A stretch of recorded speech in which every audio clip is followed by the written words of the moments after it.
If the building gets sold, then how long do I have? I don't know. I'm looking for new space now because I don't know what's going to happen and I want to have plan B.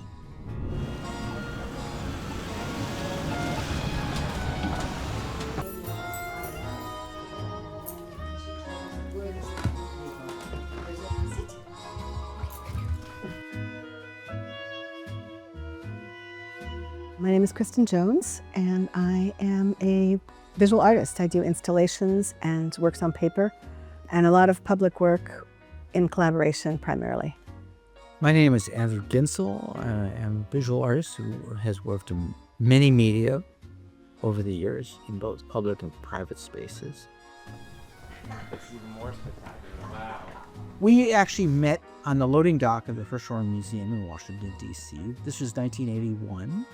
We were working for two artists who were friends who were also curated into the same exhibition. We started helping each other out on projects, and then before we knew it, people were asking us whose work it was. And We didn't know. so it was really both of our work, and that became the basis for the collaborative. Our work grew together across more than 20 years. And we worked collaboratively, exclusively, really, for 20 years. Now we're enjoying doing our own work and consulting with one another.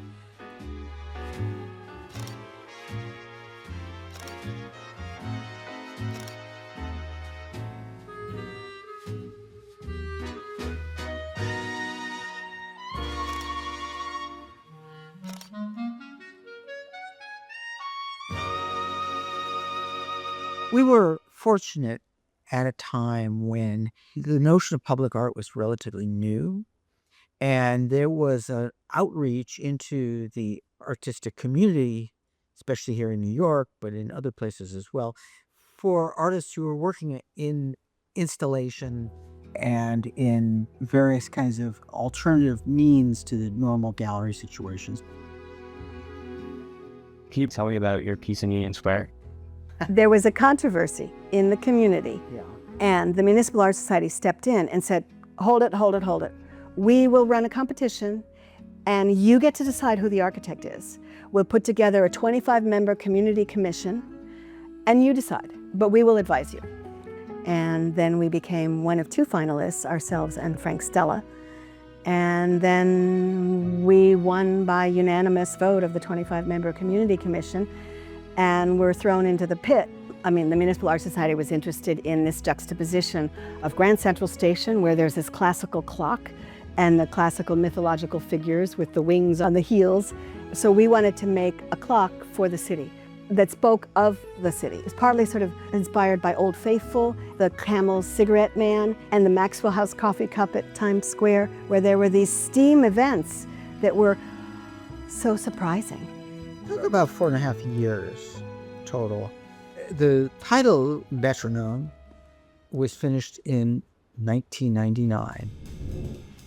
Okay, we're gonna do a close-up portrait now. Dog too? Or just our head? Let's go no dog for this one. Yeah. Go away, go away. Can you guys look right towards the lens? 3, 2, 1. Perfect. 3, 2, 1.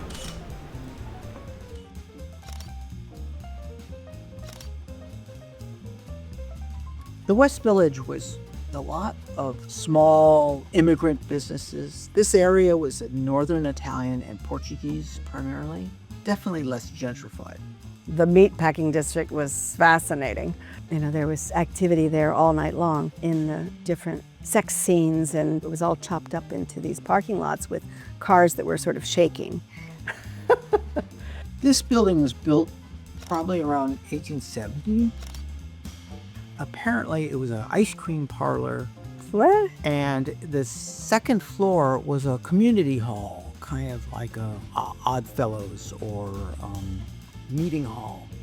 And then there was a fire before 1900, and it was rebuilt into the configuration that it is now. And at that point, it was rented to two Venetian brothers, the Pagani brothers, and they had a music company. And so they were both selling music and selling accordions and repairing accordions. And that was the They were printing music in the basement, right? And all these floors were just storage for sheet music. It was a warehouse for sheet music. It was an unusual building for the West Village because it was a loft building rather than an apartment building. At that time, everything was just much looser in the city, to say the least. People just did what they needed to do. So Gene came in in 1963, and we came in 1983, 20 years later. Gene was a friend of my father's, and they're both visual artists. My father needed studio space. We needed a place to live, and that's how we sort of came to be here. This is amazing because you can, it's like sleeping in the sky. You can watch the moon all night and the stars. Look up once more. That's fantastic.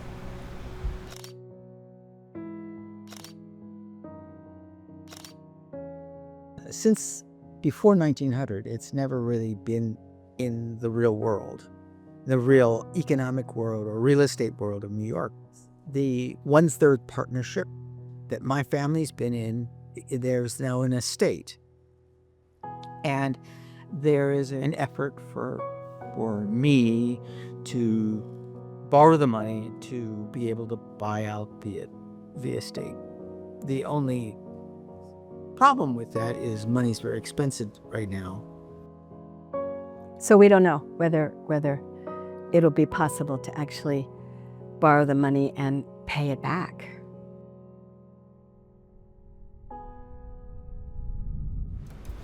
So yeah, leaving here is not going to be easy. But hey, I'm not getting any more here. Kristin, can you tell me a little bit about the artwork that we're seeing on the wall here? I call them Aeolia. There's 3 series here, but the dominant group is a group of wind drawings. They're collaborations with the wind, and they're made on the roof of this building, all from the same location. They cross like 48 and 3 or 4 days, even just 24 hours. Sometimes it rains and I grab them. So I've always been interested in invisible forces. They're truly symbolic of the way I love to work, which is not being in control and enjoying the energy in the air, the energy between people, truly collaborative work. So I've kind of come to this after many years of experimenting with wind in the forest and so on, but this is all live energy that's in the air. I want to harvest the wind, not the pigeon coop. There we go. That'll fix them, right? I take the time so that I know exactly when it starts, and so I write it on the back, how many hours it's been. You can look up on the internet and see the direction and the speed of the wind every hour of the day back to like 40 years ago. It's amazing.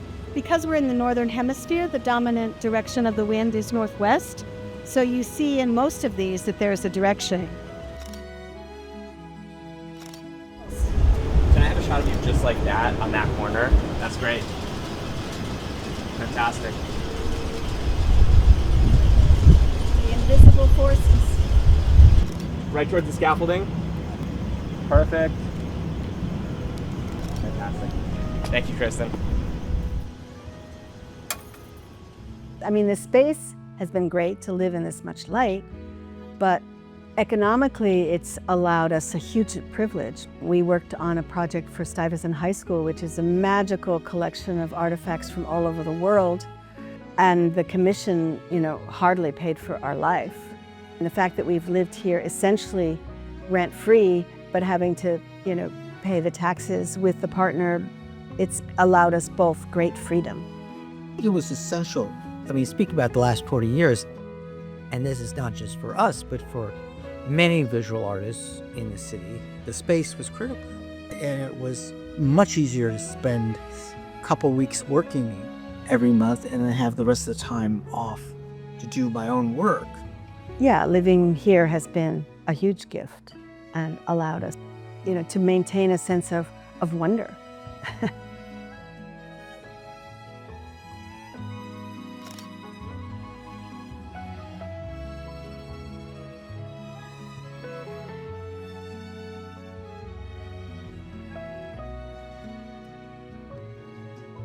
Thank you for watching. If you'd like to purchase one of my photography prints, you can check out the link in the description. I will see you soon.